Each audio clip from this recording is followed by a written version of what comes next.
আপনি প্রস্তাব তো একটা বলবেন কি এই প্রস্তাবের জন্য এসেছেন? হ্যাঁ, আমাদের মেয়েকে যেমন ভাবে সেটাই প্রস্তাব দিবেন তো আমাকে। হ্যাঁ, আমাদের প্রস্তাব না মেয়েকে দিলে বিয়ে আমি কি দেওয়ার বলবো? জন্য প্রস্তাব দিন।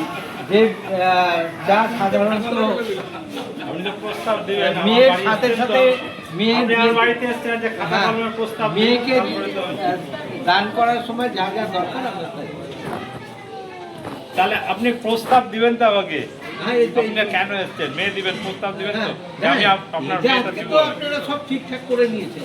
না না, হয়েছে এটা তো আক্ষরিক করতে হয়েছে। এইটার সিদ্ধান্ত আজকে হলো- আনুষ্ঠানিকভাবে। মাস্টারমশাই, উনি যে প্রস্তাবটা দিয়েছেন না, তার আগে তাহলে উত্তর দিতে হবে এই লেখাটা হলো কি কোথায় কিভাবে, সেটা তো হচ্ছে।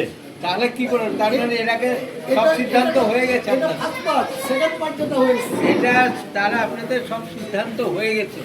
এরপর আর তাহলে শুধুমাত্র তাহলে মেয়ের সিদ্ধান্ত হয়ে বাবা গেছে। মাকে নিয়ে আপনারা আলাদা জায়গায় বসে থাকে না। বিয়ে সিদ্ধান্ত হয়ে গেছে। মাস্টারমশাই, হোক না।